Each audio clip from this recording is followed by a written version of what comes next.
자, 여러분 안녕하세요. 오늘은 8장 읽기 교육 시작하겠습니다. 우리 이해 교육로는 듣기와 읽기 두 가지 의사소통 기술을 통해서 이해 교육을 하게 되는데 두 가지 기술이 해당되는데 오늘부터는 이제 8장 읽기 교육에 대해서 시작하겠습니다.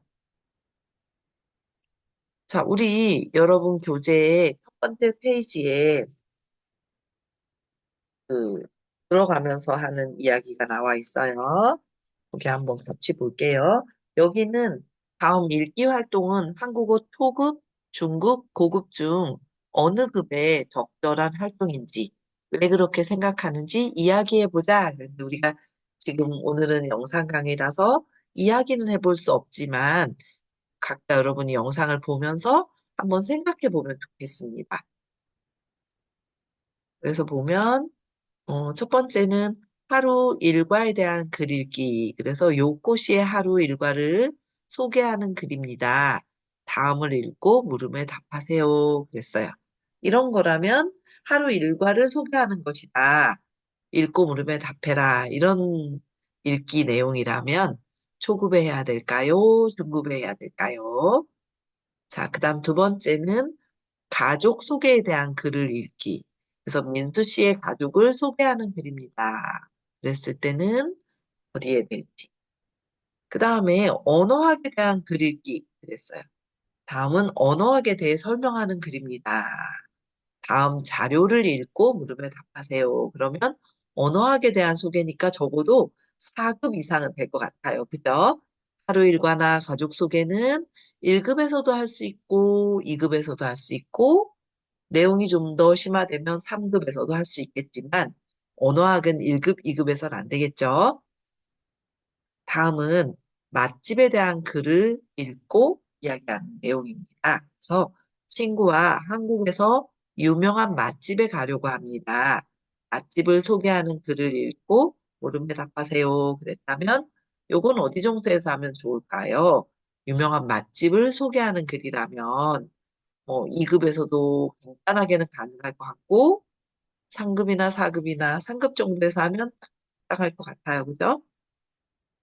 다음은 동물 실험에 대한 글입니다. 그래서 여러분은 동물 실험에 대해 어떻게 생각합니까? 동물 실험에 찬성합니까? 반대합니까? 동물 실험에 대한 글을 읽고 물음에 답하세요 했을 때는 요거는 적어도 동물 실험 문제 뭐 그런 거니까 윤리 문제. 그러니까 한 아무리 낮아도 4급 이상은 돼야 될 것 같고 한 5급 정도에서 하면 적당한 토론거리가 될 것 같아요. 자, 그럼 우리 읽기에서 읽기의 개념이 무엇인가라고 봤을 때 읽기라는 것은 의사소통한다는 것 중에서 듣기와 읽기가 같은 이해활동이라는 그런 전제에서 시작되는 거고 그중에 읽기는 오늘부터 다루게 되는 읽기는 문자 언어를 매개로 필자의 생각이나 감정을 전달받는 의사소통 기능입니다. 그래서 그런데 이게 단순히 전달받기만 하는 것은 아니고 필자가 어떤 자신의 의견을 글로 표현하고 그럼 이걸 독자가 읽고 이렇게 뭔가 이렇게 상호작용되는 그런 것이다. 이렇게 보면 될 것 같습니다. 그럼 읽기 교육의 필요성은 어떤 게 있을까? 그랬을 때 읽기라는 것은 문자의 시각적인 이해 과정으로 한글의 특성을 파악하게 하는 기본 학습이 되는 거지. 기본 학습이라고 하면 읽기의 뭐 맨 앞에 초급 단계의 맨 앞부분 그럴 때는 문자 읽기, 뭐 음운 요소가 달라지는 것 그런 것들을 읽기 이런 게 들어가겠죠. 두 번째는 다른 언어 기능과는 밀접하게 연결되고 어휘력과 독해력 신장의 기본이 된다. 이렇게 보면 되겠고요. 그다음에 읽기는 정보를 수집하고 조직하고 분석하는 사고 행위의 바탕이 된다. 그럼 네 번째는 읽기를 통해 목표 문화의 관습을 습득할 수 있다. 이런 내용들을 바탕으로 읽기 교육이 필요하다라는 필요성을 제시할 수 있습니다. 그럼 이해교육의 범위에서는 이해교육은 학습자의 이해 능력을 갖추기 위해서 다양한 내용들이 포함된다. 이해를 하기 위해 필요한 여러 가지 내용이 포함된다. 그리고 구체적 이해 영역에서는 참여자나 어, 담화의 참여자, 대화할 때라면 그, 그 언어 뭐지? 그 구두 언어로 이루어지는 대화의 참여자가 되지만 읽기라면 그 문자 언어로 된 이 담화에도 참여자가 있고 상황, 매체, 장르에 따라서 달라질 수가 있다. 그다음 이해교육의 목표나 원리, 그리고 처리 과정, 이해를 위한 지식, 이해교육의 방법과 실제, 이해 영역의 의사소통 전략, 이해 영역의 평가 등이 모두 이해교육의 범위에 포함됩니다.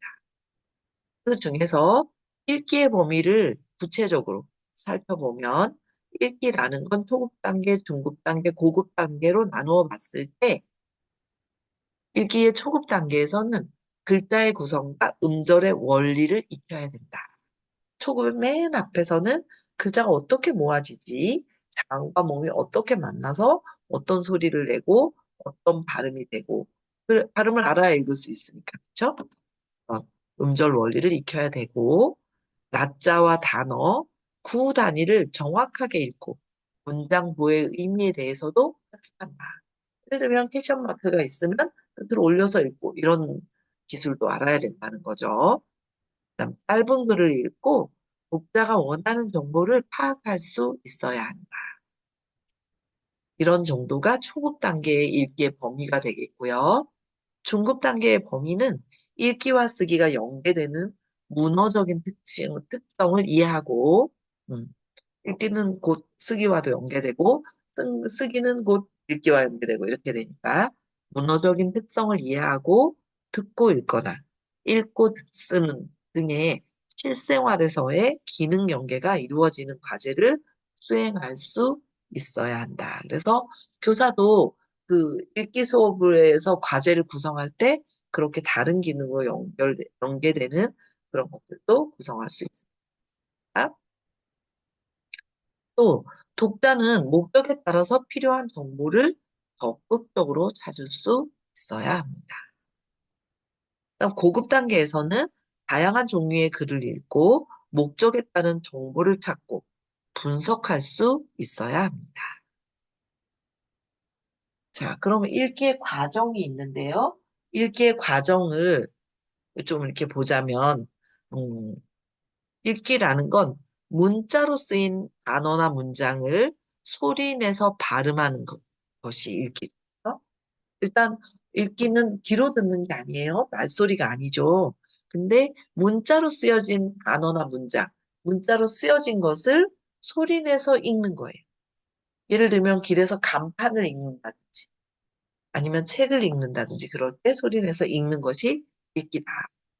그래서 안내 표지판을 알아차리는 읽기.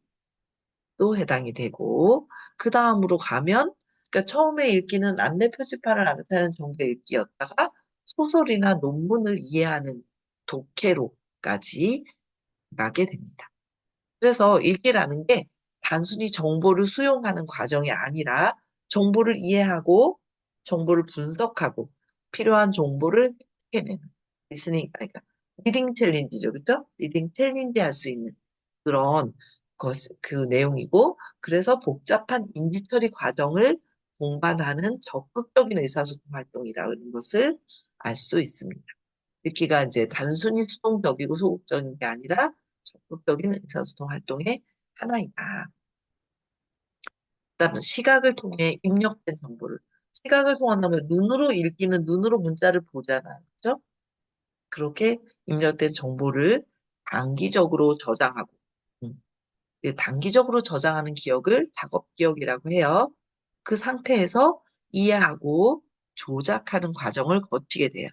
그래서 이때 작업 기억, 단기 기억이요. 단기 기억의 부담을 줄이고 새로운 정보를 파악하기 위해서는 새 정보와 기존 지식을 통합하는 그 머릿속에 있는 배경 지식을 그 스키마를 떠올리면 그것과 새로 들어온 읽기의 내용을 이렇게 통합해가는 그런 활동이 되게 돼 있어요. 그래서 읽기라는 게 신정보, 구정보. 그것을 문자 언어로 시각적으로 전달되는 신호와 의미, 배경 지식 간의 상호작용이 이루어지는 활동이다. 이렇게 보시면 될 것 같습니다. 그래서 읽기의 개념을 살펴보면 먼저 대표적으로는 우리 교재에 굿맨이 1975, 1975년에 말했는데 읽기를 해독 과정이 아닌 이해 과정으로 보고 읽기라는 행위를 독자가 배경 지식을 활용해서 적극적으로 의미를 재구성하는 행위라고 주장을 했습니다. 그래서 이것은 독자를 필자의 생각을 일방적으로, 수동적으로 받아들이지 않는다는 그런 점에서. 물론 필자는 쓸 때 독자가 필자의 의도가 있죠. 이렇게 받아들이면 좋겠다라는 필자의 의도가 있지만 그 실제 읽기를 하는 사람은 또 단순히 그렇게 받아들여지지만은 않는다는 거죠. 그래서 그 단순한 그런 행위가 아니다. 그래서 좀 더 적극적으로 의미를 재구성하는 행위라고 그렇게 보는 거예요. 그래서 독자가 필자 생각을 수동적으로 이해하는 게 아니라 그 어떤 쌍방향적으로 의사소통 행위를 하는 것이다. 이렇게 바라보기, 의미를 재구성한다는 게 읽은 내용을 필자가 쓴 의도가 있지만 읽고 나서 그 의미를 재구성하는 행위. 그것은 쌍방향적인 행위가 되는 거다. 이렇게 보면 될 것 같습니다. 그리고 또 읽기라는 것이 목적별로는 생존을 위한 읽기, 목적에 따라 이렇게 나누어 보면 생존을 위한 읽기, 즐거움을 위한 읽기, 배우기 위한 읽기 이렇게 나눠집니다. 그리고 읽기라는 게 문자 언어를 기반으로 하기 때문에 시간과 공간의 제약을 음성 언어보다는 조금 덜 받고 음성 언어는 이렇게 듣고 있다가 못 들었다 뭐라 그랬지? 이럴 수 있는데 요건 그런 그 시공간의 제약을 덜 받고 많은 양의 정보를 구축할 수 있고요. 대량 정보를 구축할 수 있고 기록으로 남기기 때문에 음성 언어보다는 보존이 용이하다.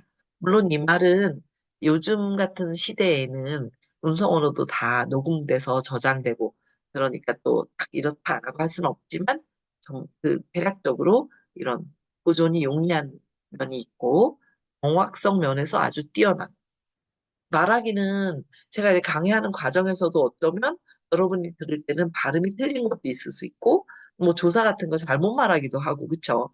그럴 수 있지만 글로 쓴다면 이제 똑바로 쓰고 다시 확인하고 뭐 이렇게 되니까 조금 더 정확성 면에서 뛰어나다. 그럴 수 있겠다. 그래서 문자 언어로 이루어진 텍스트를 읽으면 시공간을 초월해서 방대한 양의 정확한 정보를 얻을 수가 있습니다. 자, 이러한 읽기의 특성을 간단하게 말해보면 선정된 텍스트를 기반으로, 아이고, 여기 띄어쓰기 하면 안 되는데, 멀어져 버렸네. 기반으로 함으로 문자 언어의 특징을 지니고 있다. 그래서 시간과 공간의 제약을 덜 받고 많은 양의 정보를 구축할 수 있고 기록으로 남기기 때문에 음성 언어보다 보존이 용이하고 정확성 면에서 뛰어나다. 이렇게 특성을 여기 위에서도 말했지만 보시면 될 것 같습니다. 자, 그래 읽기 교육의 흐름을 이렇게 볼 수가 있는데 이렇게 1, 2, 3, 4, 5, 6, 7 이렇게 나눠보자면 19세기, 1960년대, 1970년대, 7, 80년대 이런 식으로 쭉쭉쭉.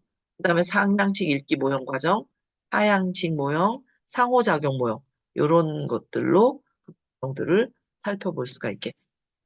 그래서 19세기의 19세기에는 왜 그러니까 그 외국어 공부를 했냐 하면 라틴어로 이루어진 문학이나 철학 그런 학술 도서를 읽고 향유하기 위해서 그래서 읽고 이해하고 향유하기 위해서 언어를 공부했어요. 19세기에. 그래서 문법 번역식 교수법이라는 그런 게 기계적으로 번역해내는 이런 교수법이 지배를 했어요. 그래서 이 문법 번역식 교수법은 이렇게 읽기 수업에서도 학습자들이 텍스트를 읽고 해당 텍스트를 모국어로 번역해서 쓰는 그런 방식이 문법 번역식 교수법이다.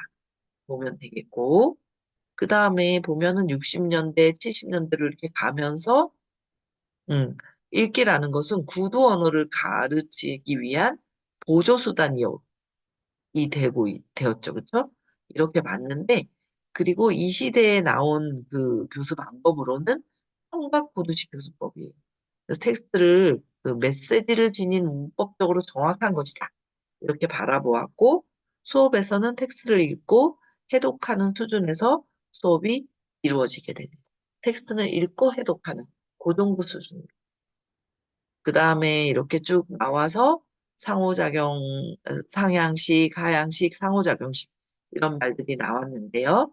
상향식은 우리가 기억해야 되는 건 우리 그때 이해 처리의 과정 이런 데서 공부했는데 상향식과 아래에서 위로 가는 거죠. 하향식 위에서 아래로 내려오는 거예요. 그래서 상향식은 문자, 단어, 구, 절 이렇게 그 다음에 문장 이런 순서로 의미를 구성한다. 이렇게 보았고 이 절차를 통해서 수동적으로 텍스트의 의미를 받아들이게 되는 거죠. 텍스트의 해독, 분석 이런 것에 초점이 맞추어져 있습니다. 하향식 읽기는 위에서 아래로예요. 그래서 독자가 자신이 배경 지식을 사용해서 독자가 가지고 있는 배경 지식 이 말을 작동을 해서 텍스트의 내용을 예측하고 때로는 검증하고 의미를 재구성한다고 본 거죠. 여기 하향식에서는 독자의 역할이 조금 강조되는 거다. 왜냐하면 독자 자신이 자기가 이미 알고 있는 지식을 꺼내고 비교하고 새로운 지식과 연결해서 하고 이런 거니까요. 그다음 상호작용식 모형은 읽기에서는 읽기 과정을 텍스트와 독자 간의 상호작용 과정으로 설명하는 그런 모형이. 그 다음은 읽기 교육의 목표에 대해서 살펴보도록 하겠습니다. 그래서 읽기 교육의 목표는 문자 언어를 중심으로 하는 읽기 활동을 통해서 의사소통 능력을 향상시키는 것입니다. 그래서 교육기관이나 목적, 대상에 따라서 차이가 있을 수 있고, 숙달도와 학습 목적에 따른 읽기 교육의 목표도 여기에서는 살펴보도록 하겠습니다. 먼저 숙달도에 따른 읽기 교육 목표는 여러분이 알고 계시는 국제통역 한국 표준교육과정. 여러분 교재에는 171쪽에서 3쪽까지 있어요. 뒷페이지에 제가 모두 쳐서 옮겨놨어요. 같이 자세히 볼게요. 그 8-1을 참조하면 되고 1급에서 6급까지 각 등급별 목표 그리고 등급별 성취 기준을 표준 모형에서 제시하고 있습니다.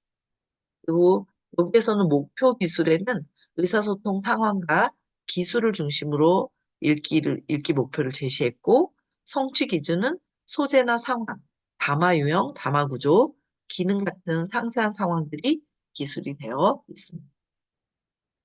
그리고 이것들은 여러분이 이제 좀 들어본 적이 있죠? 지난번 듣기에서도 들었죠? 유럽 공통 참조 기준. 거기에 있는 A1에서 C2까지의 그 단계. 그래서 읽기의 경우는 여기 이 6개에서 A12, B12, C12에서 A 더 프리에어 A1이라는 그 사전 단계를 하나 더 두어서 그 듣기와 마찬가지로 7단계로 정을 했어요. 그래서 이걸 바탕으로 이런 국제통역 한국어 표준 교육 과정의 목표와 성취 기준을 제시하게 되었습니다. 자, 여기 보이는 건, 국제통역 한국어 표준 교육 과정에서 제시한 등급별 읽기의 목표와 성취 기준입니다. 여기는 중요한 내용이니까 같이 하나씩 한번 보도록 하겠습니다. 1급에서의 목표는 일상에서 자주 접하는 짧은 글을 이해할 수 있고 단순한 정보의 이해나 교환 등의 기초적인 의사소통 기능을 수행할 수 있다. 이게 1급의 목표입니다. 그럼 1급의 성취 기준을 여기에서는 5가지 제시하고 있는데 첫 번째는 일상적이고 구체적인 소재에 대한 글을 읽고 이해할 수 있다. 두 번째는 개인적인 상황에서 사용되는 글을 읽고 이해할 수 있다. 세 번째는 읽은 내용을 대체로 이해하고 간단한 정보를 확인할 수 있다. 그다음 네 번째는 짧은 생활문이나 간단한 안내 표지, 간판 등을 읽고 이해할 수 있다. 보면 될 것 같고, 마지막 다섯 번째는 발음과 표기가 다를 수 있음을 알고 기초 어휘와 짧은 문장을 바르게 읽을 수 있다. 그럼 의문에 맞게, 의문론에서 말하는 발음도 맞게 읽을 수 있다는 거죠. 그렇죠? 그러니까 2급의 목표는 주변에서 접하게 되는 공적 상황에서의 글을 이해할 수 있고 메시지의 이해나 교환 등의 의사소통 기능을 수행할 수 있다. 이것이 2급의 목표입니다. 2급의 성취 기준도 1급과 마찬가지로 5가지가 제시되어 있는데요. 첫 번째는 경험적이고 생활적인 소재에 대한 글을 읽고 이해할 수 있다. 두 번째, 일상에서 흔히 접하는 공적인 글을 읽고 이해할 수 있다. 세 번째는 읽은 내용을 전반적으로 이해하고 필요한 정보를 파악할 수 있다. 네 번째는 안내문, 메모 등과 같은 단순한 구조의 실용문이나 생활문을 읽고 이해할 수 있다. 마지막 다섯 번째는 구조가 단순한 문장으로 구성된 글을 읽고 이해할 수 있다. 게 1급과는 조금 차이가 있는 읽기. 자, 그럼 여러분이 지금 제가 읽고 있는데 이것들은 앞에서 봤던 듣기의 표준 교육과정에서 제시한 듣기의 목표와 성취 기준하고 하나씩 대조하면서 보면 참 좋을 것 같아요. 그래서 여러분 교재에는 아마도 음,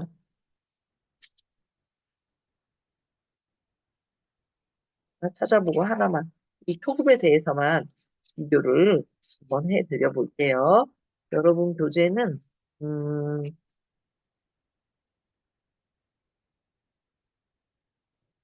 61쪽, 61쪽에 있습니다. 그래서 거기에 보면 어떻게 되어 있냐면 기초적이고 일상적인 내용의 짧은 대화를 이해할 수 있고 인사나 소개 등의 의사소통을 할 수 있다 있어요.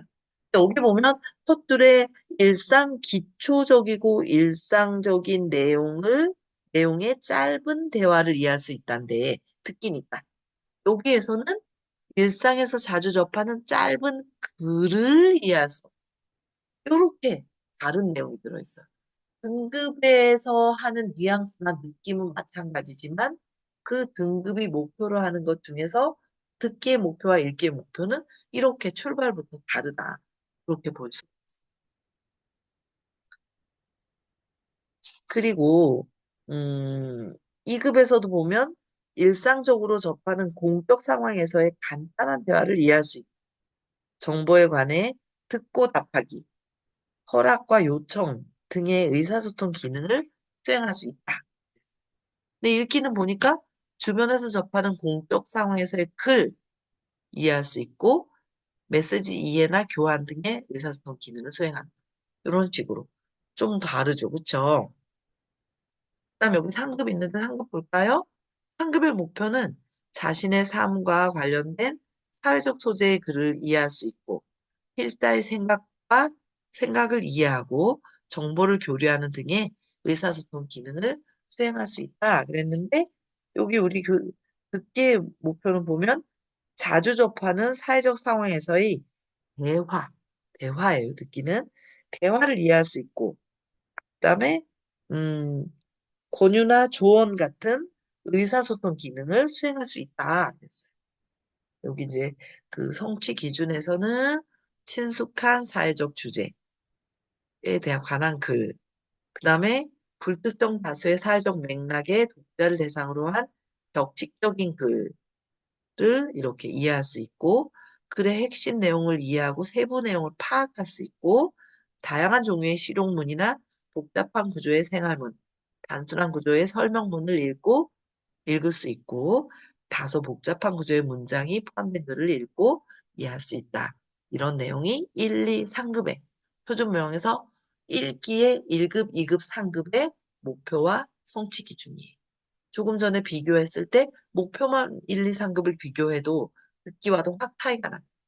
그럼 말하기와 다음에 뭐 표현교육에서 나오는 말하기와 쓰기와는 어떤 차이가 있는지 이런 것들을 이제 좀 일단 첫 번째는 깊이 확실하게 하나 이해한 다음에 이런 차이점을 이해하면 좀 더 말하기, 듣기, 읽기, 쓰기 수업을 여러분들이 좀 그 차이점을 이해하기 쉬울 것 같습니다.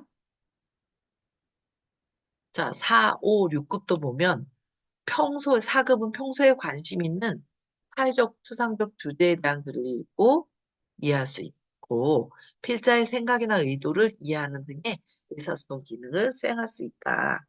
그래서 좀 친숙한 사회적, 추상적 주제에 관한 글을 읽고 정확하게 이해할 수 있고 그다음에 익숙한 업무 상황에서 사용되는 격식적 글을 이해할 수 있고 글의 주요 내용과 글의 목적을 파악할 수 있고 복잡한 구조의 설명문, 단순한 구조의 논설문 그것을 비교적 쉽고 우리가 짧은 문학 작품 그런 것들을 읽을 수 있다.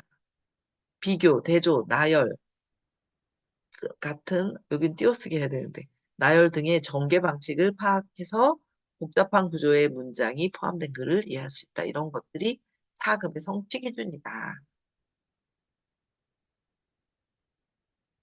그 다음은 5급이고요. 5급의 목표는 전문적이거나 학술적인 소재의 글을 이해할 수 있다. 의견이나 주장에 대해 이해와 공유 등의 의사소통 기능을 수행할 수 있다. 고, 그 5급의 그 성취 기준을 보면 사회 전반에 대한 주제나 자신의 전문 분야에 대한 글을 읽고 이해할 수 있고 업무나 학업,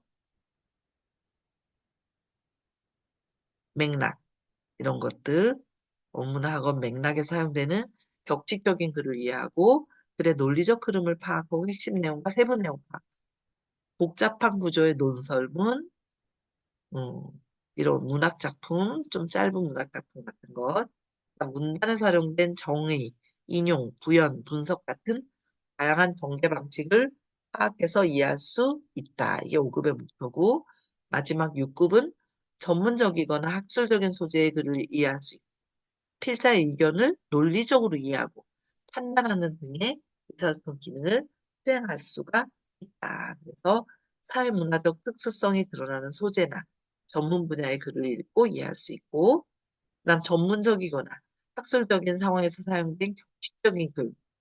그다음 세 번째는 글의 논리적인 의미 관계를 파악하고 필자의 의도를 추론하는 글. 이런 것들을 이해할 수 있고, 네 번째는 평론, 보고서, 논문 등의 논리 구조와 형식을 갖춘 글.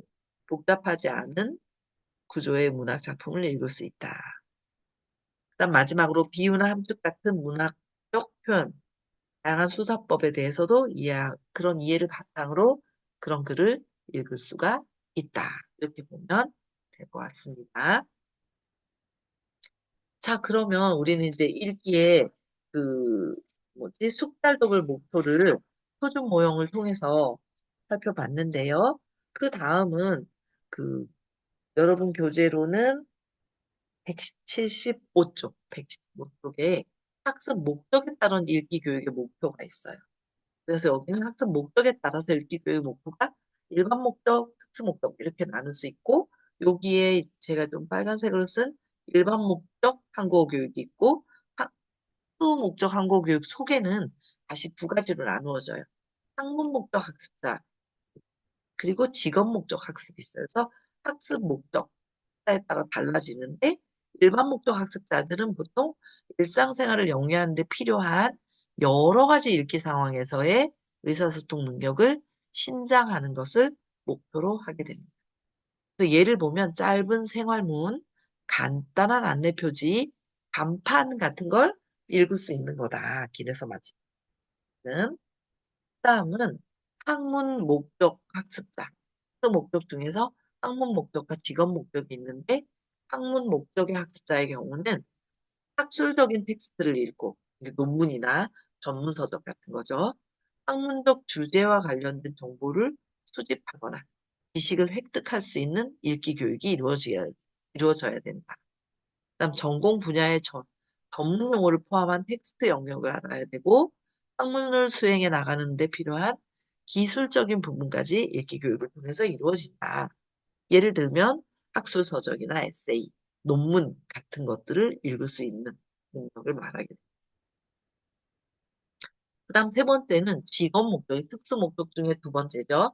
직업 목적 학습자가 있는데 직업 목적 학습, 직업 목적의 학습자는 직업 목적에 맞는 업무를 수행하는 데 필요한 한국어를 해야 되고 그 예로 보면 보고서나 업무 이메일, 계획서, 주문서, 청구서, 신청서, 협조문, 공고문, 품위서, 기획서, 증명서 등등등등 아주 많겠죠. 그다음 취업 전 어, 구직 단계에서 취업을 위한 필요한 한국어는 모집 공고, 서류 전형 준비 이런 것들이 해당이 되겠습니다. 자, 그럼 우리 마지막으로는 읽기 교육의 원리가 있어요. 읽기 교육의 원리. 그래서 읽기라는 건 아주 능동적인 과정인 거죠. 수동적인 과정이 아니라 그래서 텍스트의 내용은 독자와 필자가 상호작용하면서 만들어간다. 그러므로 읽기 과정을 능동적인 과정으로 파악해서 읽기 교육이 이루어져야 한다. 되겠습니다. 그래서 읽기 교육의 원리를 우리 교재에서 6가지로 나누어 제시하고 있어요. 첫 번째는 학습자 중심의 읽기 교육이 이루어져야 한다. 예요. 학습자 중심.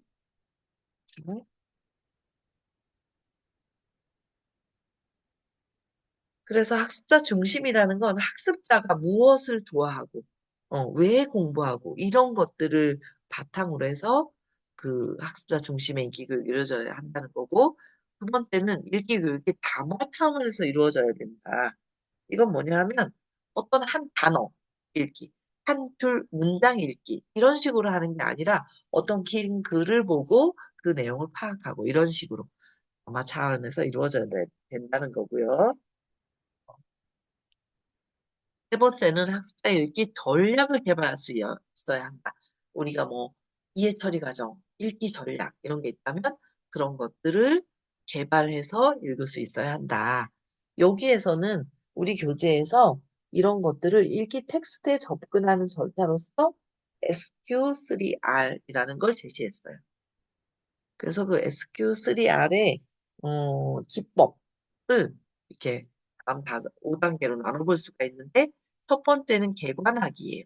그래서 어떤 글인지 한눈에 파악하기 위해서 텍스트를 대강 훑어보기, 제목, 소제목, 목차 등 훑어보고 대략적으로 어떤 내용인지 예측하는 그런 연습을 해본다든지 이런 것들이 전략을 개발하는 방안 중에 하나가 되겠고 두 번째는 질문하기.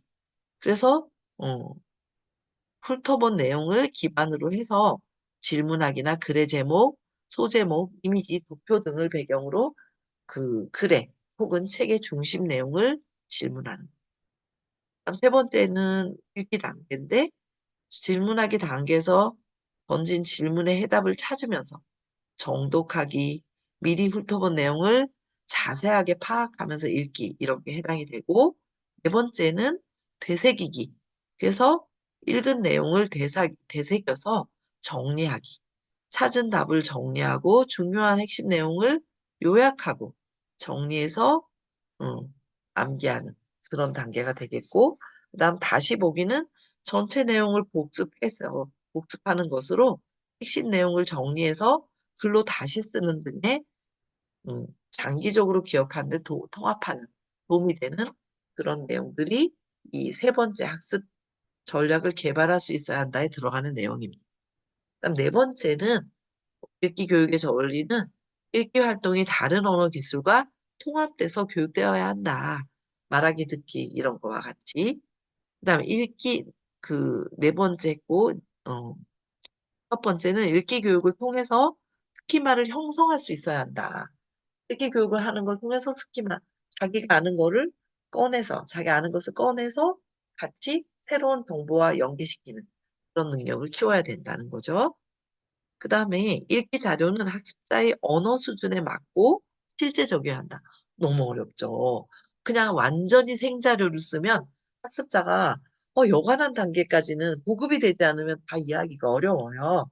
그래서 실제의 재료를 가지고 와서 실제라는 걸 훼손하지 않는 범위에서 그 교육적 자료로 재가공을 하는 거예요. 어? 그 수준에 맞게 만들어서 학습자가 읽게 해야 한다. 이렇게 보면 되겠습니다. 자, 오늘 읽기 개관은 우리가 좀 간단하게 이렇게 쭉 훑어보게 됐는데요. 자, 여기에 보면 여기 핑크색으로 되어 있는 이 글은 누구를 대상으로 하는 읽기 텍스트인지 한번 살펴보고 이 대상의 읽기 교육의 목표는 어떻게 설정하고 이런 대상에게는 무엇을 가르치면 좋을지 이야기해 보세요. 그랬어요. 자, 여기는 보면 수신, 유유 쇼핑, 참조, 판매관리부장, 제목 만들어 보세요. 안녕하십니까. 주식회사 고홈 패션입니다. 당사는 귀점에 지난 10월 10일까지 가을철 의류 중에서 미판매물에 대해 분이 본사에 도착해야 한다는 내용의 팩스를 보냈습니다.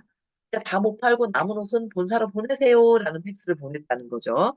아직 회신이 없어서 재차 연락드립니다. 여기 재차는 다시 한번 이런 뜻이에요. 자 연락은 특히 이번 시즌 제품들은 보관이 까다로운 것이 많아서 회사에서 다양한 판촉 행사를 통해 재고품을 처리할 계획입니다. 그러니까 반납을 하면 처리해 주려는 거죠. B점에서 18일 겨울 신상품을 입고해 B점에 겨울 신상품을 입고해 드릴 예정이었지만 가을 의류에 대한 땡땡이 되지 않아서 겨울 신상품 입고가 늦어지고 있습니다. 오는 25일까지 가을 의류를 반품하지 않으면 기점에서 판매하는 것, 그러니까 모두 판매하는 것으로 처리하겠습니다. 무슨 소리냐면, 가을 신상품 중에 남은 제품을 10일까지 반품을 안 했어. 18일까지 반품하지 않으면 너가 다 갖는 걸로 알겠다. 이런 거예요. 반품 안 해준다. 18일 지나면 이런 의미가 되죠. 이 점을 양지하시기 바랍니다. 양지하다는 이해해 주세요. 이런 거예요. 2000땡땡년, 2024년, 25년 이렇게 10월 19일 주식회사 고온패션 영업부장 박재훈 이렇게 썼어요. 이런 게 어떤 목적 있는 업무용 이메일을 읽고 요것에 대해서 뭐 어떤 질문이 있으면 대답. 그런 문항을 만들어 보면 되겠죠. 그렇죠? 여러분이 요걸 가지고 이 읽기를 사용할 수 있는 대상, 누구를 대상으로 할 것인가 했을 때 누구 이렇게 먼저 한 다음에 그 대상이 읽기 목표를 어떻게 설정해야 하나. 요 정도의 대상에게는 무엇을, 여기 밑에 글이 아니라 이 수업을 들을 수 있는 대상, 여러분이 여기 위에서 먼저 대답했던, 이거 누구를 위한 텍스트인가 했을 때, 그 사람들을 위해서 무엇을 가르치면 좋을지도 이야기해보죠. 그래서 여기서는 이렇게 나눠서 말했지만, 여러분들은 이걸 보고 누구에게 가르치면 좋을까, 무엇을 가르치면 좋을까, 어떻게 가르치면 좋을까, 이런 것들을 생각해보면 좋겠습니다. 자, 우리 오늘은 8장은 이렇게 조금 간단하게 발표 수업을 마치도록 하겠습니다. 그리고 우리가 지난주에 과제로 냈던 거는, 7장에서 듣기 문항 개발 해보는 거였죠. 음, 자, 그럼 우리 여러분 다음 주에 만나요. 주말 잘 보내세요. 감사합니다.